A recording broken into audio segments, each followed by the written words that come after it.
itong si komedyanteng Vice Ganda. Ayun, nag-joke-joke na naman, no? At binuhay niya yung jet ski na sinabi ni Tatay Digong nung kampanya na pupunta siya doon sa mga Chino in a jet ski at paalisin sila dahil ang inaangkin nila ay teritoryo ng Pilipinas. At sinabi pa nitong Vice Ganda, win a one-trip jet ski ticket to The Hague. Well, alam nyo, matagal na ako naninindigan sa karapatan ng malayang pananalita. Totoo, may karapatan si Vice Ganda na magsabi kung ano mang gusto niyang sabihin, kung ano kanyang nasa loobin. No? Ang akin lang, siguro Vice, bago ka magsalita ng ganyan, aminin mo muna na ang nagpapasweldo sa'yo ay ang mga tambaluslos. Yung kumpanya kung saan may ere yung programa, pag-aari na ngayon ni tambaluslos. Dapat sana meron ka man lang disclosure para naman malaman ng taong bayan kung saan ka nanggagaling, kung saan nanggagaling yung mga galit na meron ka laban kay PRRD. Na ang kabuhayan mo nakasalalay ngayon kitambaluslos. Pag kanya kasi merong disclosure, maintindihan namin kung saan nanggagaling yung ganyang, ewan ko ba, yung galit na hindi namin maintindihan na ano bang ginawa sa iyo ni Tatay Digong. Naalala namin nung in-interview mo si Tatay Digong nung presidency siya, hangang-hanga ka. Alam ko sa akin, hit na hit mo ako, pero alam ko na naman yun, no? Wala naman akong pakialam sa'yo. No? Pero nung ikaw ay nag-interview kay Tatay Digong, hangang-hanga ka sa kanya, tapos ngayon kung ano-anong sinasabi mo.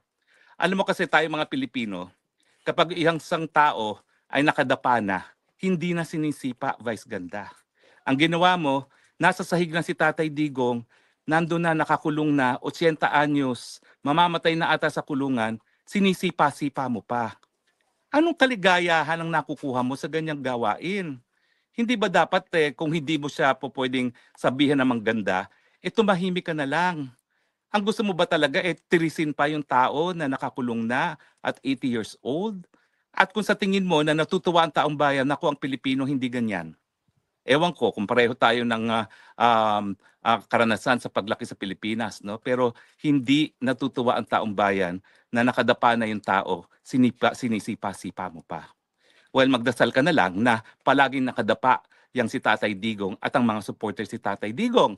Huwag mong kakalimutan, bilog ang daigdig. At pag yan ay bumalik sa'yo, sana, maalala naman ng mga supporters ni Tatay Digong na may puso sila. Na kapag ikaw ay nakadarapa, hindi ka namin sisipain. Dahil sa ngayon po, yan talagang damdamin ng mga nagmamahal kay Tatay Digong. Kinakailangan talaga, ipagdasal na lang po ang kalagayan ni Tatay Digong habang siya nakakulong. And the last thing na gusto namin makita ay isang gaya mo na tatapakan pa at sisipain pa. Pero anyway, kung kaligayahan mo yan, okay lang naman siguro. Bahala ka, bahala tayo, kanya-kanyang kaligayahan. Pero sa amin lang, that was in utter bad taste. Well, of course, hindi ka naman talaga icon of good taste, no? Dahil yan ang iyong brand of humor. Pero sana ilagay naman sa tama. But anyway, I'm sure